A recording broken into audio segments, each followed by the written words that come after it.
Tahimik ang biyahe ng bus. Nakatanaw lang ako sa labas, sinusubukang alalahanin ang mga alaala ng probinsya. Sabi ko sa sarili ko, matagal na sobrang tagal na. Pero ngayong umuwi ako, hindi dahil sa kasiyahan kundi dahil patay na ang tatay ko, parang tinutusok ng libo-libong karayom ang dibdib ko. Pagbaba ko sa terminal, sinalubong ako ng hangin na malamig pero mabigat. Wala akong narinig na tawanan ng mga bata o ingay ng mga kapitbahay. Ang narinig ko lang ay sariling yabag at tila bulungan mula sa mga bahay. Uy, si Ramon yun, di ba? Anak ni Mang Dado, mahina kong narinig mula sa isang babae. Hindi ko sila tiningnan. Pinilit kong maglakad papunta sa bahay. Habang papalapit ako, lalo kong ramdam na iba na ang baryo. Para bang lahat ng mata nakatutok sa akin, sinusukat ako. Pagpasok ko sa bakuran, bumungad si Jezabel. Nakatayo siya sa may pintuan, nakapamaywang, malamig ang mga mata. Sa wakas, dumating ka rin, Anya. Patay na ang tatay mo, ngayon ka lang nagpakita. Parang pinagsakluban ako ng langit at lupa. Tiya, huwag naman ganyan. Umuwi ako agad nang nalaman ko. Iray, umilin siya. Kung umuwi ka noon pa, baka nakapiling mo pa siya. Hindi ko na lang sinagot. Pumasok ako at nakita ko ang kabaong ng tatay ko. Nanlamig ako. Para bang hindi ako makahinga. Lumapit si Ruel, pinsan ko. Malaki na siya kumpara noong huli kaming nagkita. Umiti siya, pero may halong pag-iwas ang mga mata niya. Ramon, mahina niyang sabi. Nakikiramay ako. Ang bigat, no? Ang bigat ng pagkawala. Napatingin ako sa kanya, naghanap ng sinseridad. Salamat, Ruel. Pero bakit parang may tinatago ka? Napakagat siya ng labi. Mamaya na tayo mag-usap. Hindi dito. Naguguluhan ako, pero hindi na ako nagpumilit. Umupo ako sa gilid, tinitigan ang kabaong. Ilang minuto akong tahimik hanggang lumapit ulit si Jezabel. Ramon, Anya, malamig ang boses, kung ako sayo, bukas na bukas din bumalik ka na sa Maynila. Hindi na ito lugar para sayo. Napatingin ako sa kanya, nag-init ang dugo ko. Tiya, ito ang bahay namin. At higit sa lahat, dito nakahimlay ang tatay ko. Hindi ako alis. Matigas ang ulo mo, sagot niya. Gaya ng tatay mo. At tingnan mo kung saan siya dinala ng katigasan niya. Kinuyom ko ang kamao ko. Gusto kong sumagot, pero pigil ako. Sa halip, tumayo ako at lumabas ng bahay. Paglabas ko, sinalubong ako ni Ruel. Tara, sabi niya. Kailangan nating mag-usap. Naglakad kami papunta sa lumang ilog na paborito naming tambayan dati. Tahimik lang kami sa simula. Hanggang siya na ang bumasad. Alam kong iniisip mo na iba na ang baryo. Tama ka. Maraming nagbago. At hindi lahat ng pagbabago maganda. Napatigil ako. Ano ibig mong sabihin? Tumingin siya sa paligid para bang may nakikinig. Hindi ko pwedeng sabihin lahat ngayon.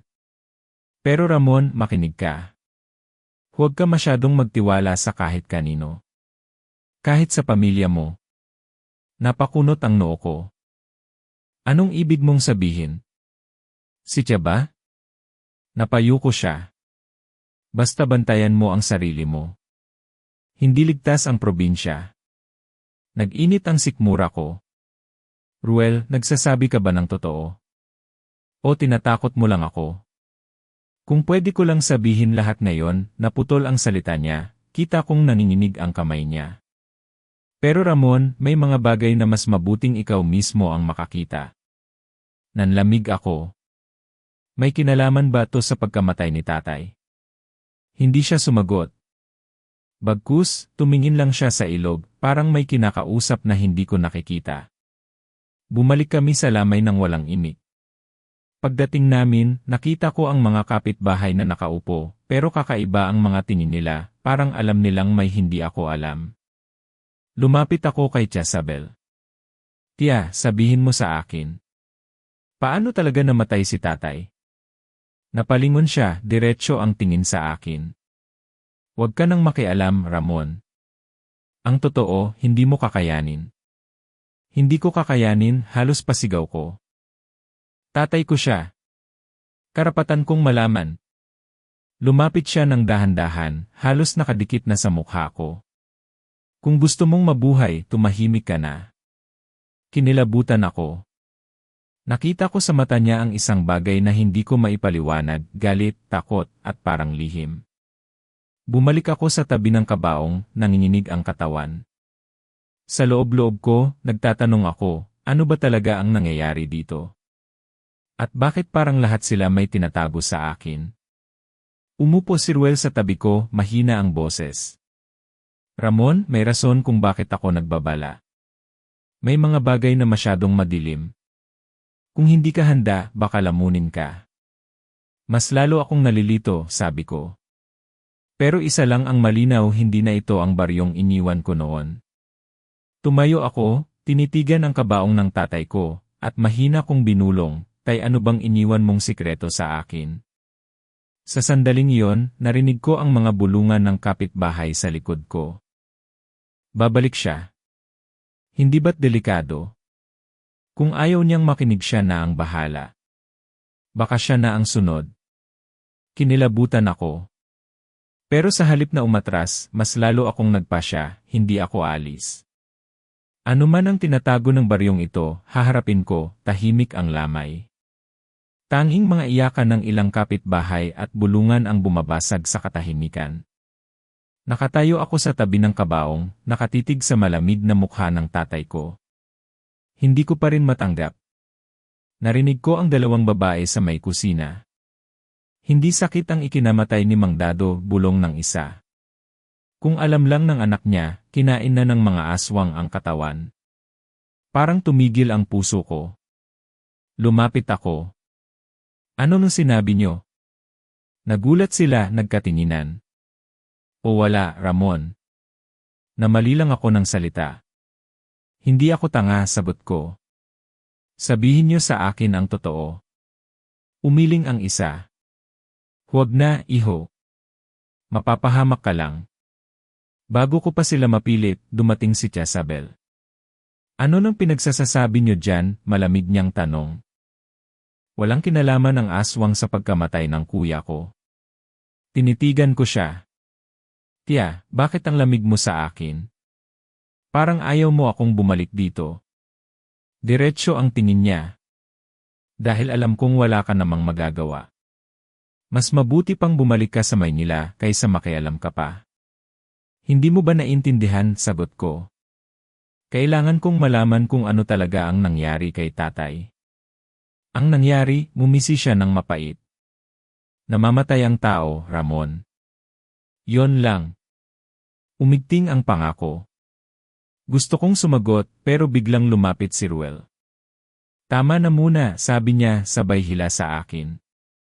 Ramon, labas tayo sandali. Pagkalabas namin, mahigpit ang hawak niya sa braso ko. Huwag ka masyadong maingay. Baka marinig ka nila. Marinig saan? Ano bang itinatago nila? Hindi ko pwedeng sabihin ngayon. Pero may mali. Lalo na si Jezabel. Kung ako sa'yo, maghintay ka muna.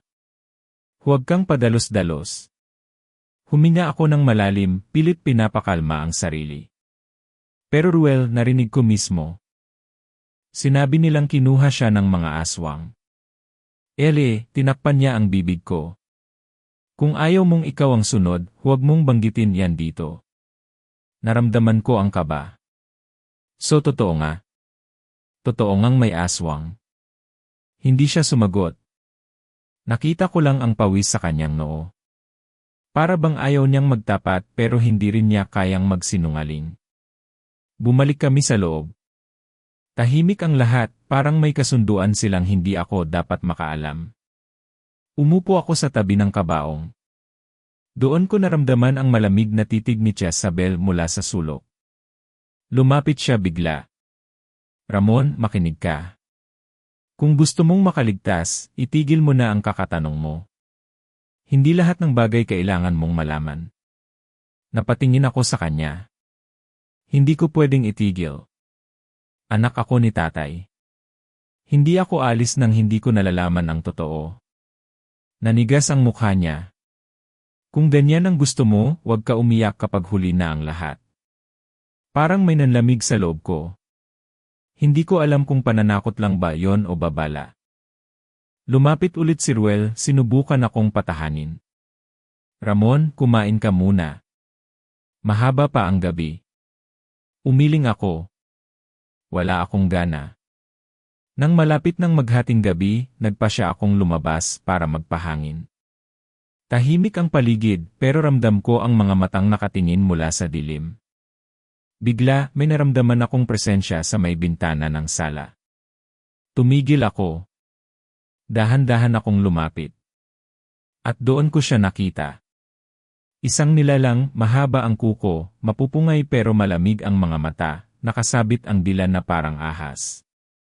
Nakasilip siya sa bintana, diretsong nakatitig sa kabaong ng tatay ko. Nanlaki ang mata ko. Gusto kong sumigaw pero natigilan ako. Para akong binuhusan ng yelo. Diyos ko, bulong ko. Biglang kumaluskos sa likod. Paglingon ko, dumaan lang ang dalawang kapitbahay, parang wala silang nakita. Hindi sila natakot, hindi sila nagulat. Hindi niyo ba nakita, halos pasigaw ko.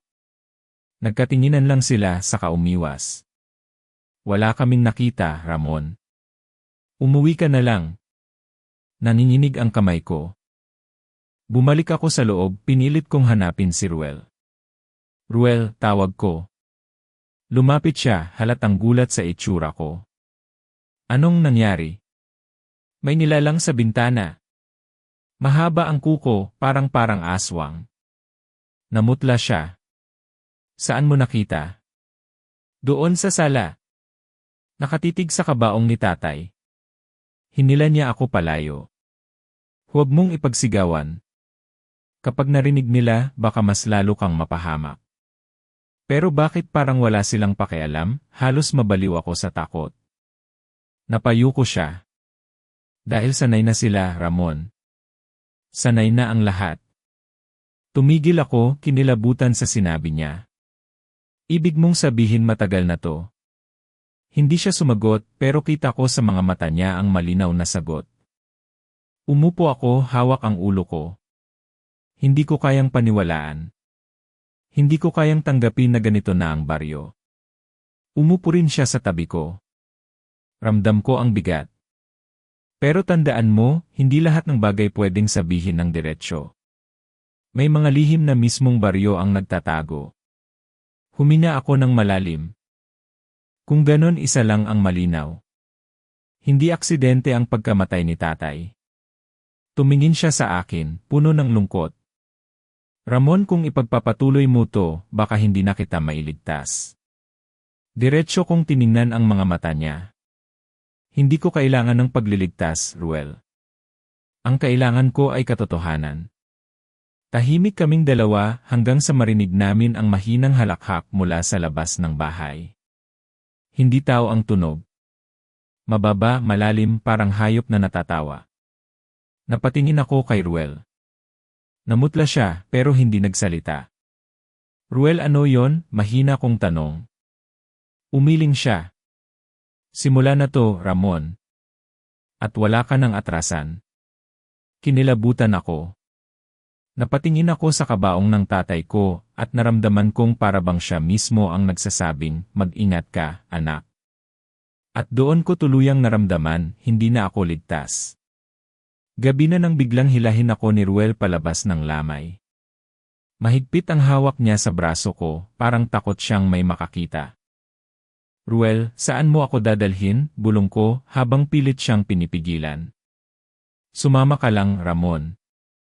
Kailangan mong marinig to sa lugar kung saan walang makakarinig sa atin.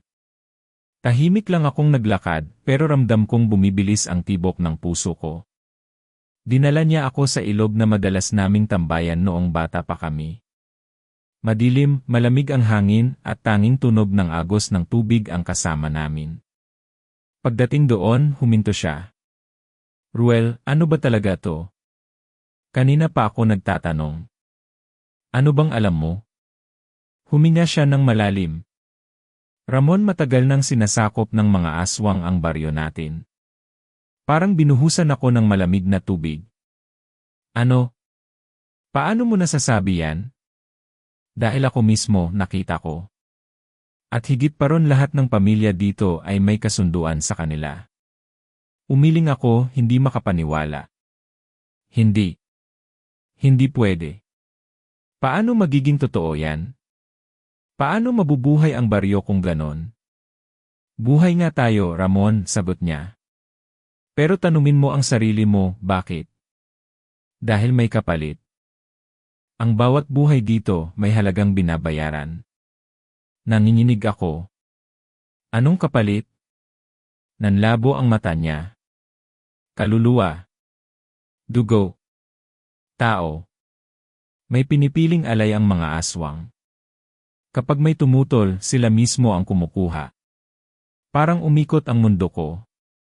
Ruel, ibig mong sabihin, totoo ang narinig ko. Na hindi sakit ang ikinamatay ni tatay.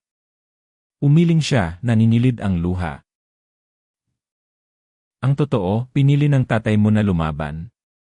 Hindi siya pumayag sa kasunduan. Kaya siya kinuha. Nanigas ako sa kinatatayuan. Hindi ko kayang tanggapin. Ramon, makinig ka. Ang tatay mo, isa siya sa ilang nagtatapang-tapangan. Pero wala siyang laban.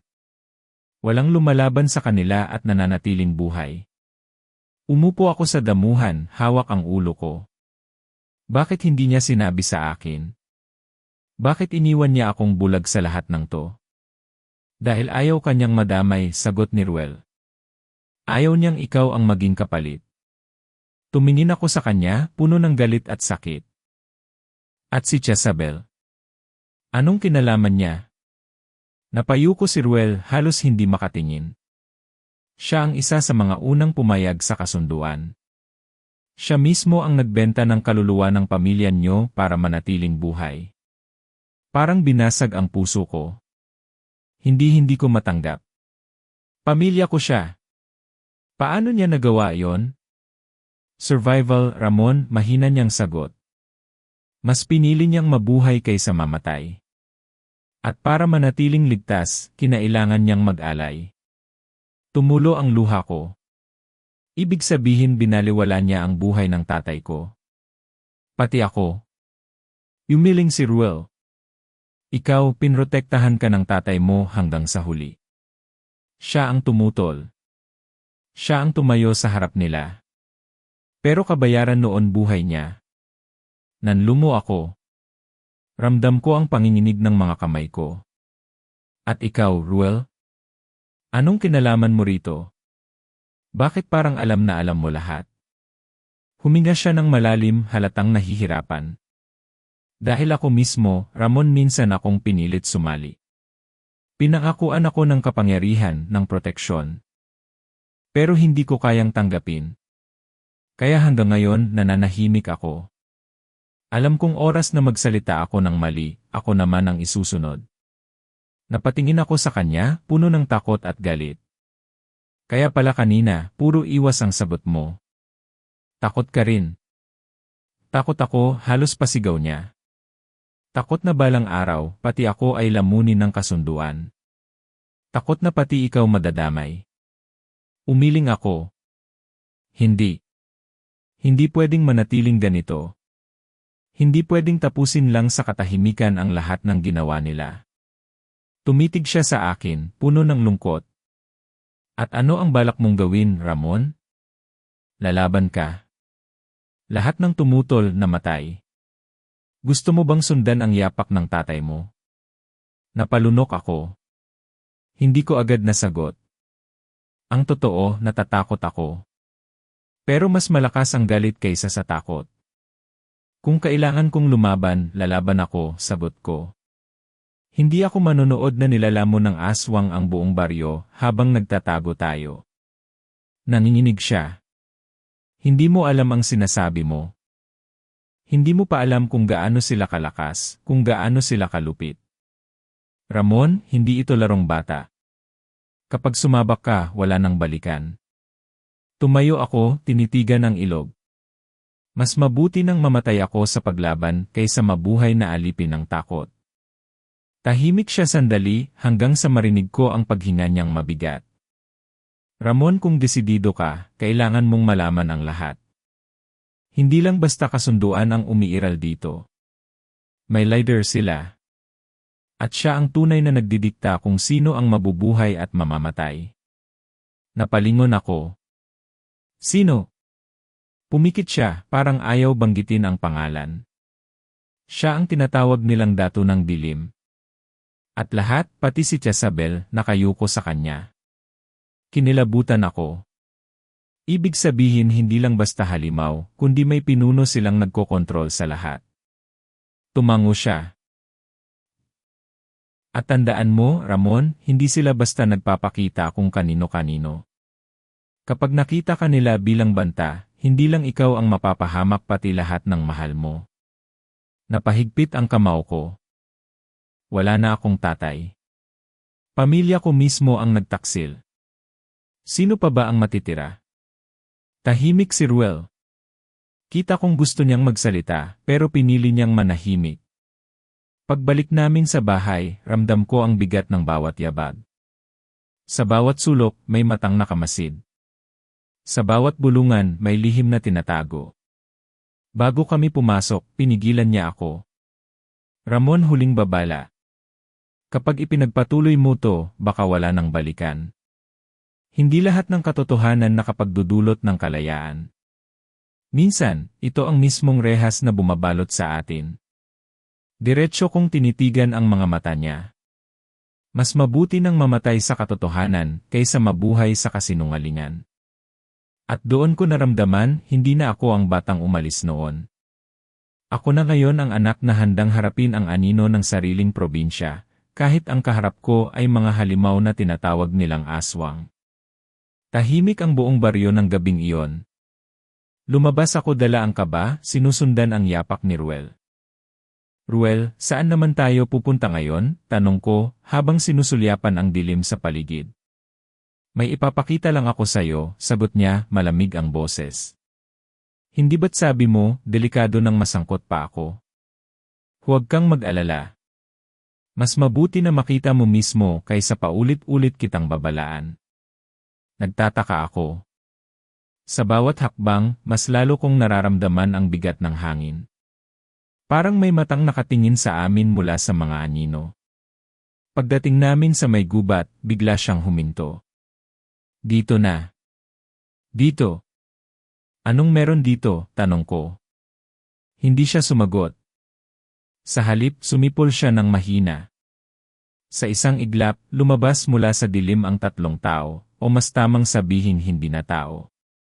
Mapupula ang mata, mahahaba ang kuko, at nangingitim ang balat. Napatras ako. Ruel, anong ginagawa mo? Tumikim siya. Pasensya na, Ramon. Wala na akong ibang pagpipilian. Anong ibig mong sabihin? Kung hindi kita dadalhin, ako ang isusunod. Ako ang alay. Parang binasag ang dibdib ko. Ipinagpalit mo ako. Akala ko kakampi kita. Gusto kong mabuhay, sigaw niya. Ayokong matulad sa tatay mo. Sa likod niya, nagsalita ang isa sa mga nilalang. Magaling, Ruel. Tinupad mo ang usapan. Ang anak ng matigas ang ulo, narito na. Nanginginig ako. Ako ang alay. Sagot ng isa, may halakhak na parang kalawang. Ang dugo ng anak ang magpapatibay ng kasunduan. Bago ako nakatakbo, bigla akong sinunggaban. Malalakas na kamay ang dumakma sa akin, at sa isang iglap, nakatali na ako sa isang punong matanda. Bitawan niyo ako. Walang karapatan ang mga hayop na tulad ninyo, sigaw ko, nagpupumiglas. Walang saysay ang sigaw mo, malamig na sagot ng aswang. Ang kapalit ng kapayapaan ay dugo. At ikaw ang pinili. Tumingin ako kay Ruel, puno ng luha at galit. Ruel, paano mo nagawa to? Ako lang ang natitira sa pamilya ko. Naiwasan niya ang tingin ko. Pasensya na, Ramon. Hindi ko kaya. Gusto ko lang mabuhay. Hindi mo ba naisip? Kung hindi sila titigil, lahat tayo mamamatay rin. Kahit ikaw. Mas mabuti na ngayon kaysa bukas, mahina niyang sagot. Habang nagtatawanan ang mga aswang, nagsimula silang maghanda ng mga kandila at mangkok na may dugo. Isa-isa nilang inaawit ang mga salitang hindi ko maintindihan, parang dasal na galing sa ilalim ng lupa. Kinilabutan ako. Ang paligid ay umiikot sa takot, at ramdam kong mabilis na nawawala ang lakas ko. Ngunit sa ilalim ng lahat ng iyon, may boses sa loob ko na nagsisigaw. Hindi ako pwedeng mamatay dito. Hindi ako pwedeng matapos na parang hayop na isasakripisyo. Hindi niyo ako makukuha, sigaw ko, buong puwersang kumakawala sa pagkakatali. Natawa ang isa. Walang tao ang nakakatakas dito. Sumuko ka na. Pero habang hinahaplos ng takot ang puso ko, biglang nagliyab ang galit. Naalala ko ang mukha ni tatay, ang lakas ng loob niya hanggang huli. Kung tatapusin niyo ako, lalaban ako hanggang huli. Isang aswang ang lumapit, dala ang kutsilyong matalim. Tahimik ka na lang at matatapos to agad. Habang inaabot niya ang leg ko, bigla kong ginamit ang natitirang lakas. Kumadyot ako ng tuhod, tinamaan ang sikmura niya. Napatigil siya at napasigaw. Ramon, sigaw ni Ruel, pero huli na. Sinamantala ko ang pagkagulat nila. Kumadyot ulit ako, kinagat ang lubid, at sa pagkakagulat, nakawala ang kamay ko. Mabilis kong hinila ang buong tali hanggang mabali. Tumakbo ako, ramdam ang hapdi sa balat, habang humahabol ang mga halimaw. Takbo ka nga, pero wala kang takas, sigaw nila, habang naglalawa ang lupa sa yabag. Hindi ko na inalintana. Ang bawat sanga, tinik at putik, dinaanan ko. Ang tanging nasa isip ko, makakalayo ako. Hindi ako magpapatalo. Hindi ako magiging alay. Nang maramdaman kong malapit na silang sumunggab, bigla akong lumundag sa ilog. Malamig ang tubig, pero iyon lang ang paraan. Nilangoy ko ng buong lakas, kahit hinihiwa ng bato ang balat ko. Sa kabilang pampang, huminto ako, hingal na hingal, nanginginig sa lamig. Sa malayo, rinig ko pa ang halakhak ng mga aswang. Hindi ka makakatakas magpakailanman, Ramon. Napaluhod ako, basang-basa at sugatan, pero buhay.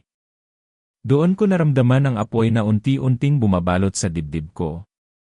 Hindi na ako ang Ramon na laging takot. Hindi na ako ang batang pinoprotektahan.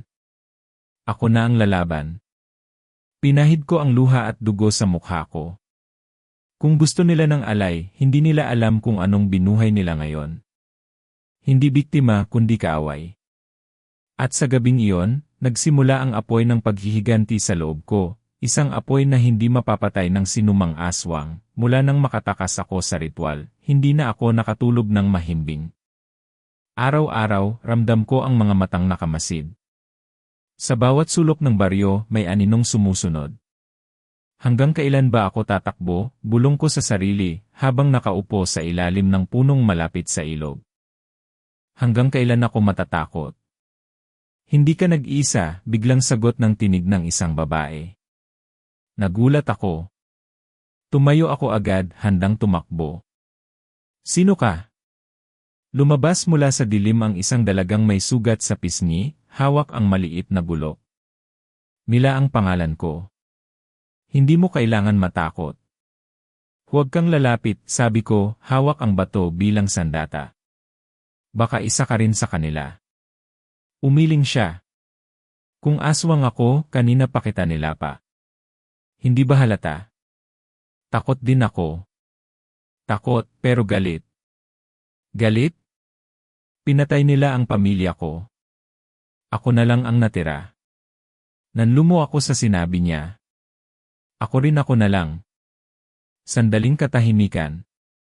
Pareho kaming nagtitigan, parehong basag at sugatan. Umupo siya sa tabi ko. Narinig ko ang nangyari sa'yo. Ang pinsan mong si Ruel ipinagkanulo ka. Napapikit ako, pinipigilan ang galit. Akala ko siya ang kakampi ko. Pero siya pa ang nagtulak sa akin sa impyerno.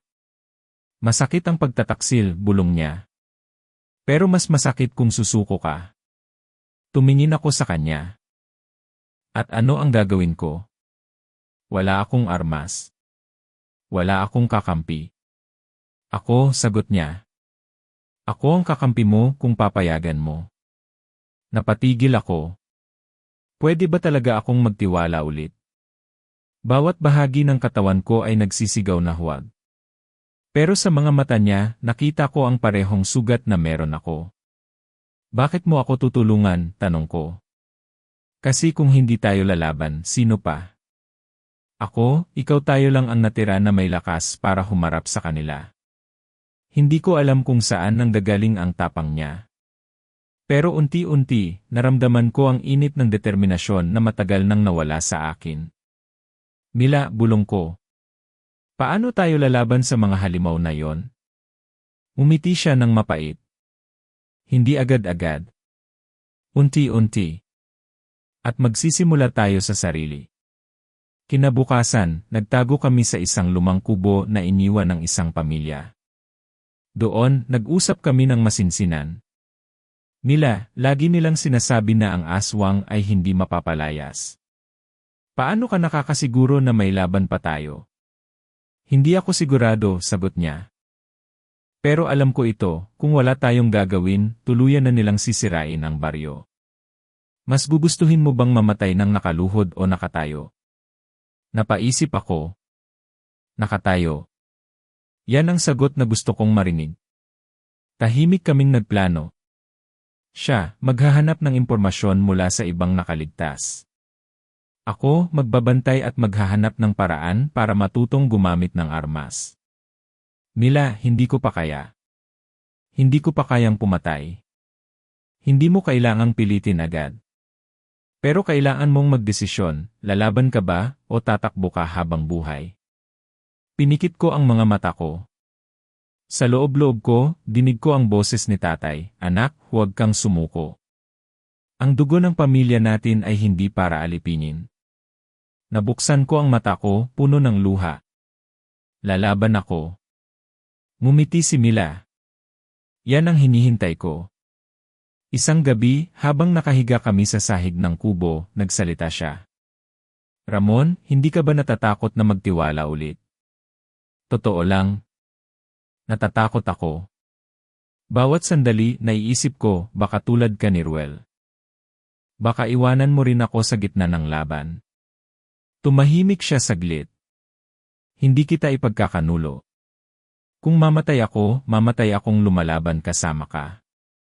Napatingin ako sa Kesam. Ang mga salitang iyon, parang gamot na matagal kong hinanap. Mila, salamat. Hindi mo kailangang magpasalamat. Ang kailangan lang natin, maniwala sa isa't isa. Ngunit habang lumilipas ang mga araw, mas lalo ring lumalapit ang panganib. Isang gabi, narinig namin ang yabag sa labas. Kumalabog ang bubong, parang may mabigat na bumagsak. Mila, may tao, bulong ko. Hindi tao, sagot niya, sabay hawak sa bulok. Bigla kaming nakarinig ng halakhak, malalim, malagim. Alam namin na nandyan kayo, mga duwag. Lumabas kayo. Hinila ako ni Mila papalayo sa pintuan. Tahimik ka lang. Pero ang puso ko'y kumakabog ng todo. Mila, natagpuan na nila tayo. Ano nang gagawin natin? Lalaban kung kailangan, tatakbo kung wala ng paraan. Napalunok ako. Handa ka na ba? Hinding-hindi handa, pero wala tayong pagpipilian. Narinig ko ang pag-ungol sa bubong. Lumapit pa ang mga yabag. Ang mga kuko kumakaluskos sa kahoy. Mila, bulong ko. Kung sakali, huwag mo akong iwan. Tumingin siya sa akin, matalim ang mga mata. Hindi kita iiwan, Ramon. Hindi na. Biglang bumasag ang isang bahagi ng bubong at bumagsak ang nilalang. Pula ang mata, nanlilisik. Takbo, sigaw niya. Tumakbo kami palabas ng kubo, sabay hawak sa kamay ko. Ang gabi, puno ng alingawngaw ng halakhak ng mga halimaw. Habang tumatakbo kami, ramdam ko ang apoy na unti-unting lumalakas sa dibdib ko. Hindi na lang ito laban para sa sarili ko. Ito'y laban para sa lahat ng katulad naming inagawan ng pamilya. At habang hawak ko ang kamay ni Mila, naramdaman ko ang lakas na matagal kong inakalay na wala na. Kinabukasan, habang nagpapahinga sa gilid ng ilog, nagsalita si Mila. Ramon, alam mo ba kung bakit patuloy akong lumalaban? Bakit? Kasi gusto kong patunayan na hindi tayo hayop na pwede nilang lamunin. Tao tayo. At ang tao may kakayahang pumili. Tahimik akong nakinig. Pipiliin ko ang lumaban, dagdag niya. Kahit masaktan. Kahit mawalan. Napatingin ako sa kanya. Pipiliin ko rin yon. Hindi lang para sa akin, kundi para sa'yo. Para sa lahat ng gaya natin. Ngumiti siya, mapait pero matatag. Iyan ang laban sa loob, Ramon.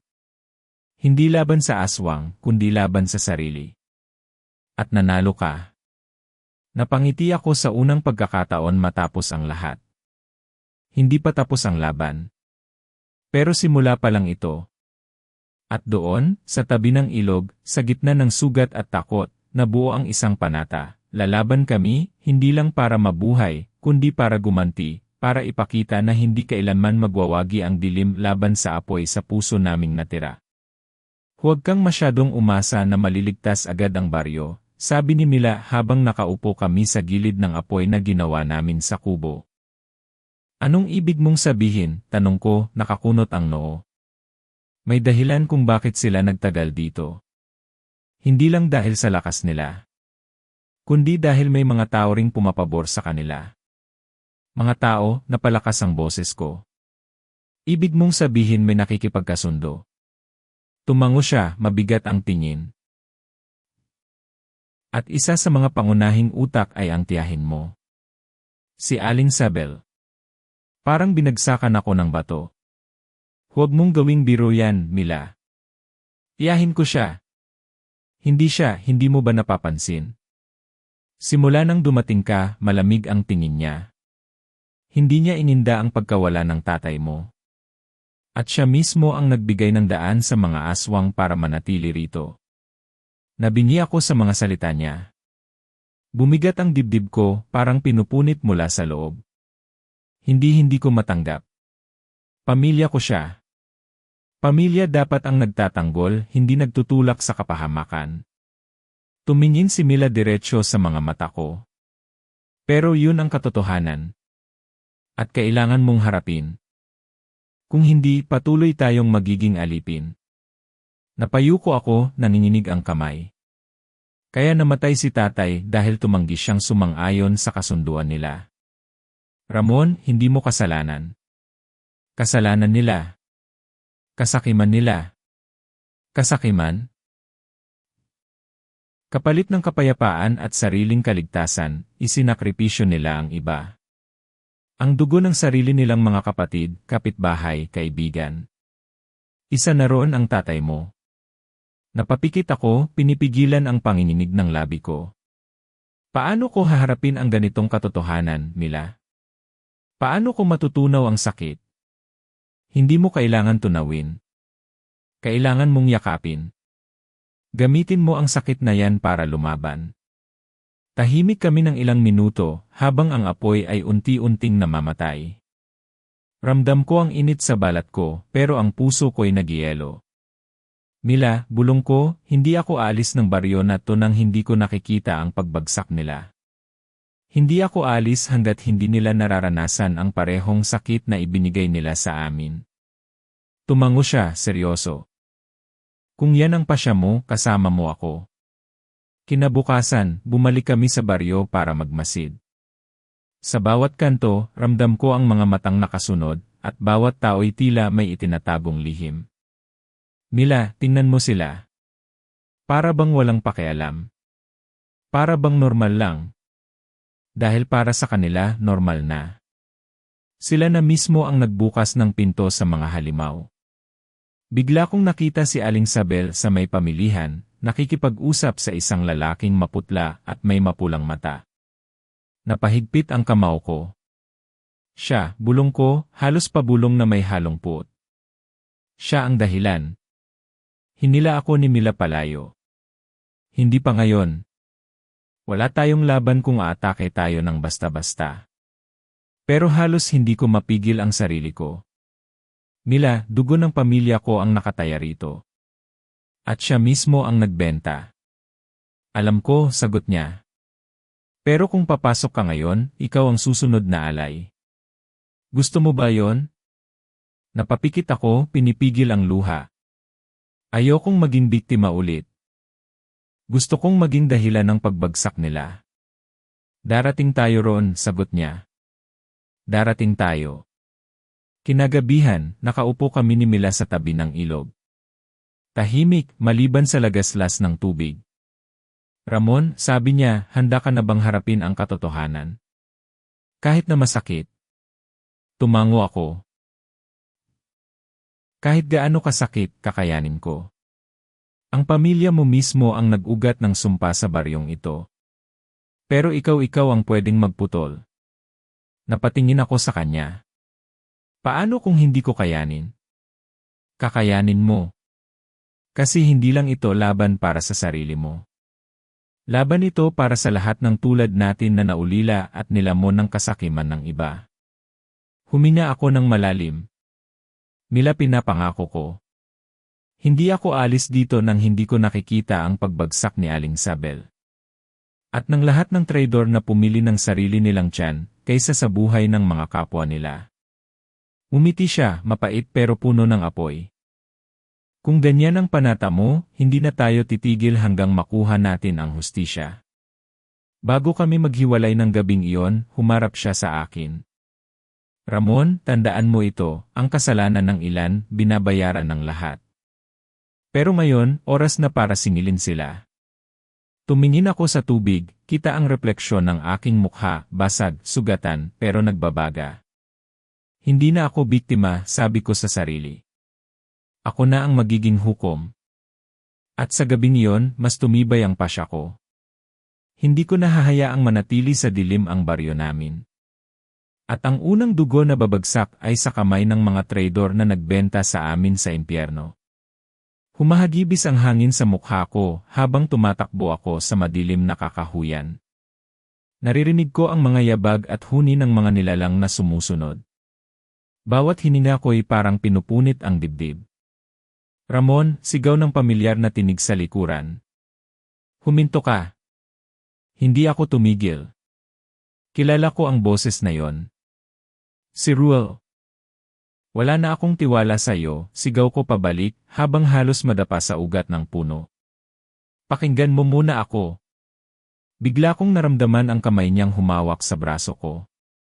Napalingon ako at agad ko siyang itinulak. Bitiwan mo ako. Ramon, hindi ako kaaway, hingal niya. Hindi ako nandito para saktan ka. Hindi. Pagkatapos mong dalhin ako sa gitna ng ritual. Pagkatapos mong ipahanda ako bilang alay. Napayo ko siya, nanginginig ang tinig. Ako iyon.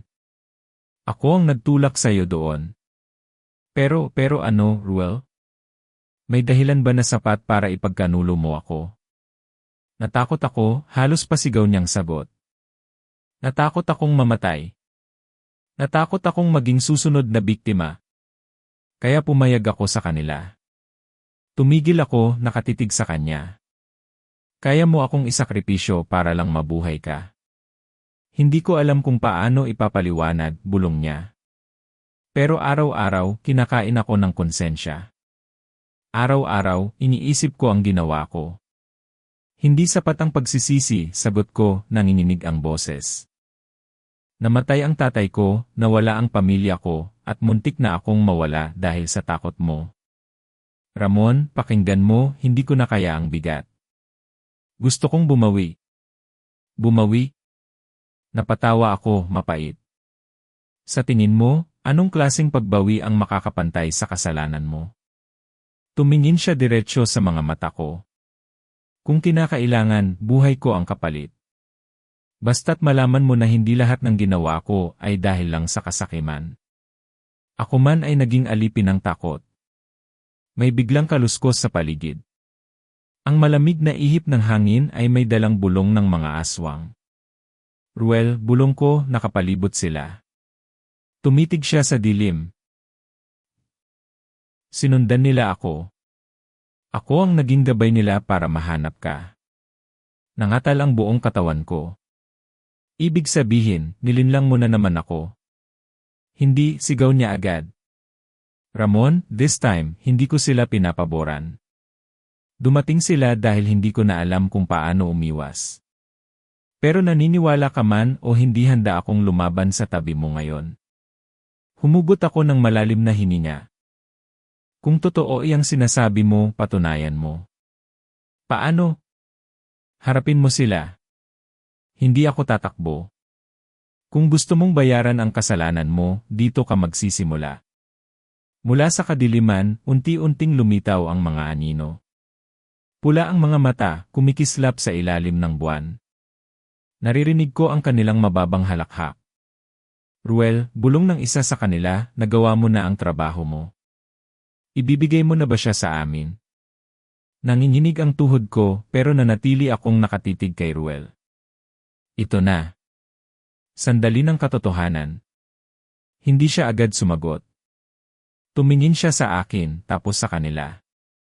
Kita ko ang pawis sa noo niya, ang pagkakagat niya sa labi. Ano, Ruel? Muli nilang tanong. Ibibigay mo ba ang kaibigan mong ito? Humakbang siya palapit, pero hindi sa akin. Bagkus, hinarap niya sila, nakataas ang kamay na nanginginig. Hindi na, sigaw niya. Hindi ko na siya ipagkakanulo. Ako ang gusto niyo. Ako ang kunin niyo. Nabigla ako, natulala sa ginawa niya. Ruel, bulong ko. Ngumiti siya ng mapait. Kung ito ang kabayaran, tatanggapin ko. Isang iglap, sumugod ang mga aswang. Bumulagta siya sa lupa, pinagtulungan, pinunit ang laman, pinilas ang balat. Ruel, sigaw ko, pero hindi ko magawang lumapit. Napatili siya, nanginginig ang tinig. Ramon! Patawarin mo ako. Naririnig ko ang pag-iyak sa boses niya, ang paghiyaw na puno ng pagsisisi. Hindi ko sinasadya. Gusto ko lang mabuhay. Pero mali ako. Pinagtaksilan kita. Pinagtaksilan ko ang lahat. Napahawak ako sa ulo ko, pinipigilan ang sariling hindi mabaliw. Ang mga sigaw niya'y pumapasok sa buto ko, kumakagat sa puso ko. Patawad, muli niyang hiyaw, bago siya tuluyang lamunin ng mga halimaw. Ang huling tingin niya sa akin, mata na puno ng luha at panghihinayang. At pagkatapos katahimikan. Wala ng Ruel. Wala ng boses. Tanging tunog na lang ng mga halakhak ng aswang ang naiwan. Nakatayo ako roon, hindi makagalaw. Ang galit, sakit, at away naghalo sa loob ko. Bakit, bulong ko sa kawalan? Bakit mo pa kailangang pumili ng ganoong landas? Pero walang kasagutan. Lumapit ang isa sa mga aswang, nakangisi. Nakakatawa. Ang traidor niyong kaibigan siya mismo ang naging pagkain. Pinisil ko ang kamao ko, pinipigilan ang pag-iyak. Kung akala niyo'y tapos na, nagkakamali kayo. Tumawa sila, malutong at nakakasulasok. Magiging katapusan mo rin yan. Pero sa halip na matakot, nakaramdam ako ng kakaibang lakas. Ang sigaw ni Ruel, ang pagsisisi niya, lahat ng iyon ay naging apoy sa dibdib ko. Hindi ako susuko, sabi ko, mababa pero mariin. Hindi ako magiging alay ninyo. Ako ang magiging kabusugan ng paghihiganti. Habang unti-unti silang naglalaho sa dilim, nanatili akong nakaupo sa lupa. Ang pawis at luhay magkahalong bumabagsak. Sa loob-loob ko, paulit-ulit na bumabalik ang tinig ni Ruel. Ramon! Patawarin mo ako. Pero hindi ko alam kung kaya ko. Hindi ko alam kung may lugar pa para sa kapatawaran. Ang naiwan lang ay ang sugat na iniwan niya, isang sugat na hindi na maghihilom. Sa gabing iyon, habang ang buwan ay nakatabon sa langit, pinangako ko sa sarili ko, hindi ko hahayaang walang saysay ang pagkamatay mo, Ruel. Pero hindi rin ako magpapatawad. Ang ginawa mo'y tatatak sa akin magpakailanman. At mula sa ilalim ng mga bituin, narinig ko pa rin ang kanyang tinig, isang hiyaw na hindi mawawala sa alaala. Isang hiyaw ng isang kaibigang pinili ang takot, pero sa huli, siya ring naging biktima ng sarili niyang pagtataksil. At doon, nagsimula ang panibagong apoy sa puso ko, hindi lang laban para mabuhay, kundi laban para tapusin ang mga nilalang na kumain sa kahinaan ng mga tao, mabigat ang hangin ng kabubatan. Naririnig ko ang hampas ng mga dahon sa malakas na ihip ng hangin, at sa bawat tunog na iyon, alam kong papalapit na ang huling labanan. Ramon, bulong ni Mila habang pinipisil ang balikat ko, handa ka ba? Huminga ako ng malalim. Hindi ko alam kung may sapat na paghahanda para dito. Pero wala na tayong ibang pagpipilian.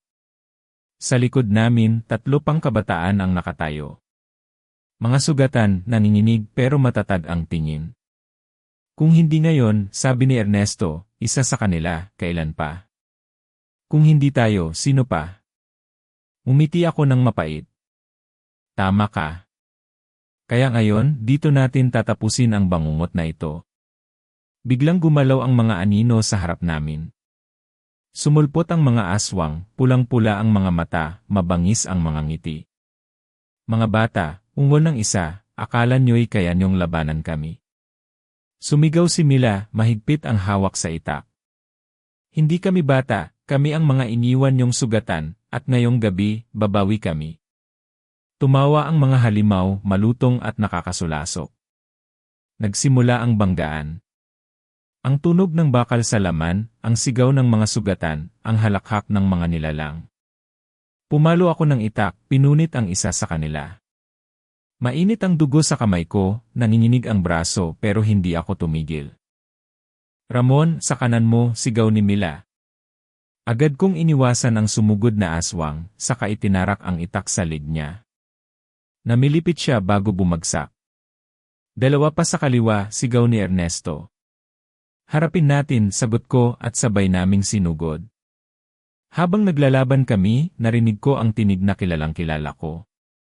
Ramon, sigaw ng malalim na boses. Napalingon ako. Mula sa gitna ng mga nilalang, dahan-dahang lumabas si Aling Sabel. Nakaputing saya, ngunit ang mga matay nagliliyab. Tiya, bulong ko, nanginginig ang dibdib.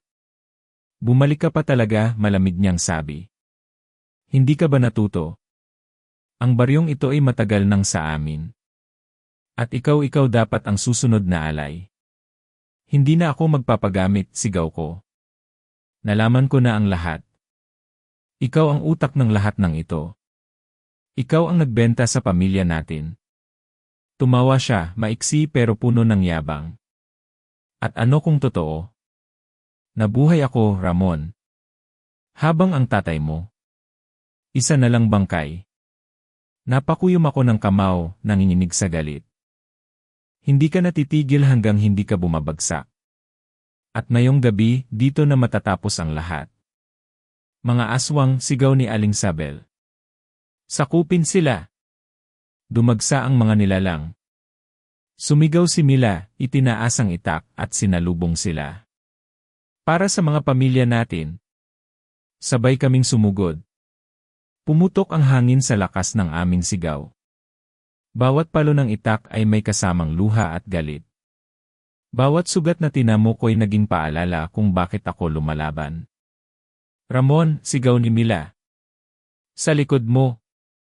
Tumalikod ako, agad na pumatay ng isa pa. Pero dumami sila. Parang wala ng katapusan. Sa gitna ng kaguluhan, nakaharap ko si Aling Sabel. Hawak niya ang isang mahabang sibat, kumikislap sa liwanag ng buwan. Hindi ka mananalo laban sa akin, sabi niya, mababang tinig. Hindi ko kailangan manalo, sagot ko. Kailangan lang kitang itumba.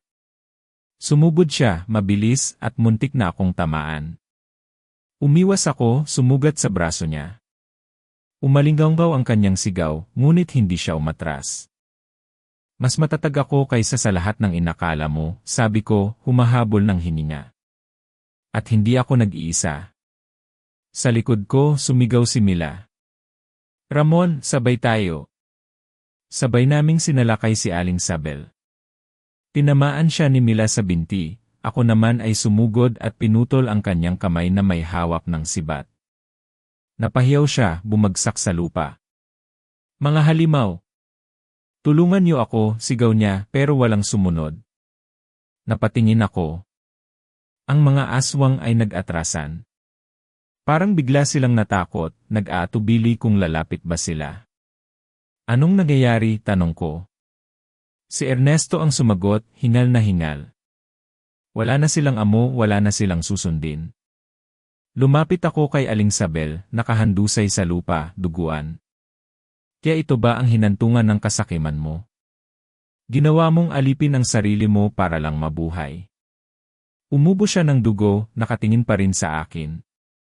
Hindi mo alam ang hirap ng mamatay ng walang laban. Alam ko, sagot ko. Araw-araw kong nilalabanan ang takot na yon. Pero mas pinili kong lumaban kaysa magtaksil. Umiling siya, mahina, bago pumikit. Ang huling hininga niya ay naputol sa gitna ng katahimikan. Nagkalat ang dugo sa lupa, halong luha at pawis. Ang mga sigaw ay napalitan ng katahimikan. Ramon, bulong ni Mila, nakaluhod sa tabi ko. Tapos na ba? Tumingin ako sa paligid. Ang ilan sa mga aswang ay naglaho na, ang iba na may nagtatago. Ang mga kabataan ay sugatan pero nakatayo pa rin. Hindi ko alam kung tapos na, sagot ko. Pero alam kong nanalo tayo ngayong gabi. Huminga siya ng malalim, hawak pa rin ang dugo sa braso niya. Kung buhay pa si Ruel siguro natutuwa siya na nakarating ka rito. Napapikit ako, saglit na nagbalik ang sigaw niya sa alaala ko. Hindi ko alam kung natutuwa siya o nahihirapan pa rin pero sa huling sandali niya, alam kong pinili niyang bumawi. Tahimik kaming tumayo, sabay naglakad palabas ng kabubatan. Ang liwanag ng buwan ay parang saksi sa lahat ng dugo at luha. At sa bawat hakbang, alam kong ang laban ay hindi lang laban ng isa. Ito'y laban ng lahat ng iniwan at lahat ng nanindigan. Ngayong gabi, nakita ko ang pagbagsak ng kasakiman, at sa halip pag-usbong ng pag-asa, tahimik ang baryo matapos ang digmaan. Wala na ang mga sigaw, wala na ang halakhak ng mga nilalang, pero ang bigat ng katahimikan ay mas malakas kaysa sa anumang tunog. Nakaupo ako sa tabi ng abo, hawak ang dugo ang itak, at hindi ko mapigilan ang paghinga ng malalim, mabigat, parang may nakadagan sa dibdib ko. Mila, mahina kong bulong. Bakit ikaw pa? Narinig ko ang tinig niya sa alaala, malinaw pa rin kahit wala na siya. Ramon, kung kailangan kong pumili, ikaw ang ililigtas ko. Ikaw ang magpapatuloy. Napapikit ako, pinilit kong kausapin siya na para bang naroon pa. Pero hindi ko alam kung kaya kong magpatuloy nang wala ka. Hindi ko alam kung paano muling babangon. Lumapit si Ernesto, sugatan, nanginginig pa rin. Umupo siya sa tabi ko. Ramon, sabi niya, mahina ang boses, huwag mong sisihin ang sarili mo. Napailing ako. Paano hindi? Siya ang nagbuwis ng buhay para sa akin. Ako ang dapat na nasa lugar niya. Hindi ganyan ang iniwan niyang mensahe, sagot niya. Hindi siya lumaban para mamatay. Lumaban siya para mabuhay ka. Para mabuhay tayo. Pero bakit palagi na lang may kapalit? Bakit palagi na lang may nawawala? Dahil ganyan ang digmaan, sagot niya, nakatingin sa abo ng baryo. Hindi ito nagbibigay ng pantay na hustisya. Pero binibigyan tayo ng pagkakataon na pumili kung paano mabubuhay pagkatapos. Tahimik ako. Pinilit kong tanggapin ang sinabi niya, pero ang puso ko'y tumatanggi. Bigla kong narinig ang tinig ng isang batang naiwan. Nilapitan niya ako, humahagulgol. Kuya Ramon, nasaan na po si Ate Mila? Sabi niya babantayan niya ako, napatingin ako sa kanya, nanginginig ang labi ko. Si Ate Mila binantayan kanya hanggang huli. At kahit wala na siya, nandito pa rin siya. Sa'yo, sa akin, sa lahat ng nailigtas niya. Hindi ko siya makikita ulit, di ba? Napayuko ako. Hindi na. Pero dala mo siya sa bawat araw na mabubuhay ka. At ako ang mangangakong hindi masasayang ang sakripisyo niya. Niyakap ako ng bata, at doon ko naramdaman ang bigat ng lahat ng nawala. Kinagabihan, habang nakaupo kami sa paligid ng maliit na apoy, nag-usap muli kami ng mga natira. Ramon, tanong ng isa, tapos na ba talaga? Wala na bang babalik? Hindi ko kayang mangako, sagot ko. Maaring bumalik sila. Maaring may naiwan pa. Pero mayong gabi, tayo ang nanalo. At mayong gabi, sila ang umatras. Kung babalik sila, dagdag ni Ernesto, handa na tayo. Hindi na tayo kasing hina ng dati. Handa na tayo, sabay kong sagot. Pero sa loob ko, nag-aalangan ako kung totoo ba. Pag-uwi ko sa lumang bahay ng tatay ko, halos wala nang natira. Sunog ang bubong, durog ang mga dingding. Naupo ako sa harap ng abo, naramdaman ko ang bigat ng lahat ng alaala. Tay, bulong ko, tapos na ang laban. Pero bakit pakiramdam ko'y hindi pa rin ako nanalo? Narinig ko ang boses niya sa isip ko, gaya ng dati. Anak, ang tunay na panalo ay hindi sa pagpatay, kundi sa kakayahang mabuhay kahit nasugatan. Napaluha ako, pinikit ang mga mata.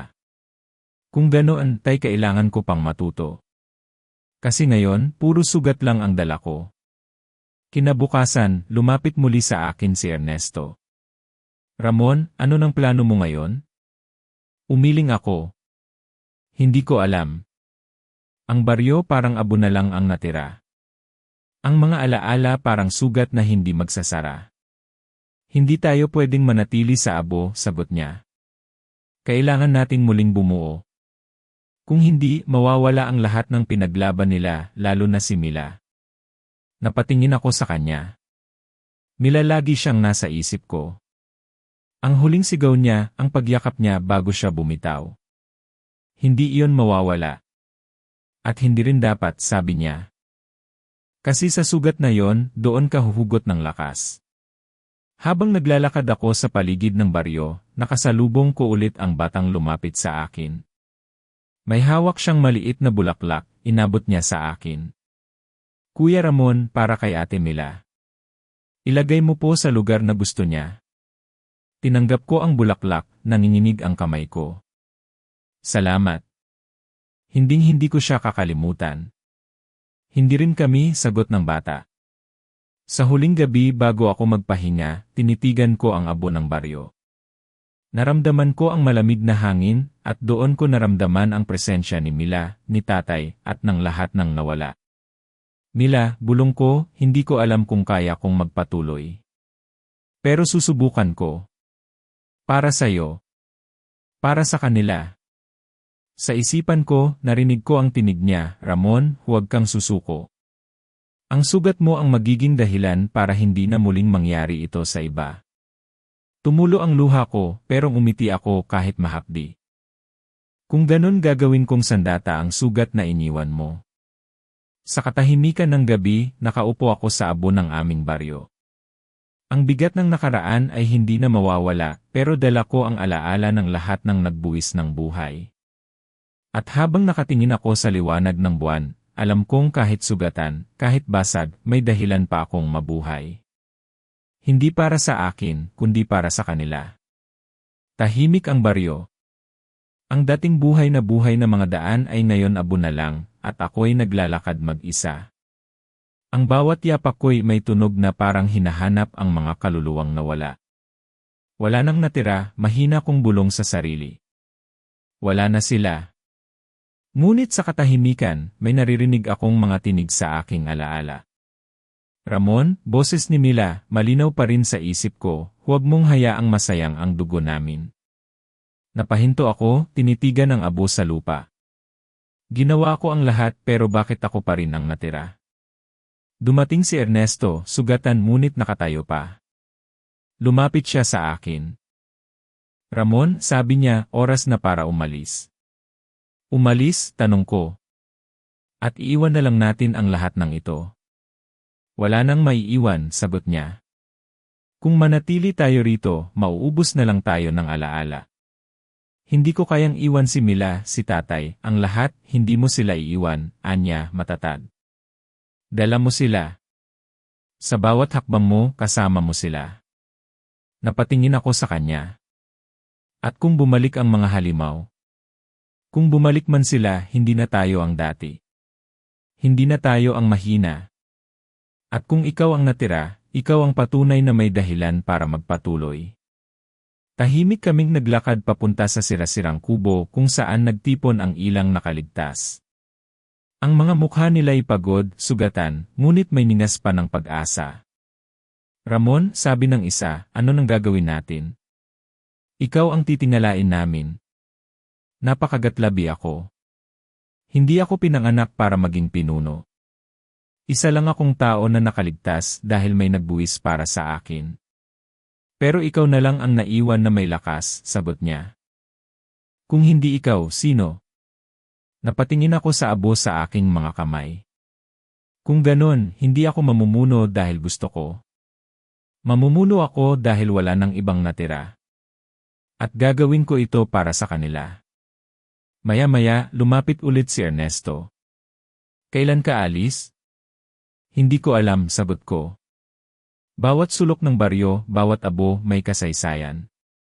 Parang tinatalian ako para hindi makalayo. Kung mananatili ka rito, mauubos ka rin, babala niya. Kung aalis ka, may bagong simula.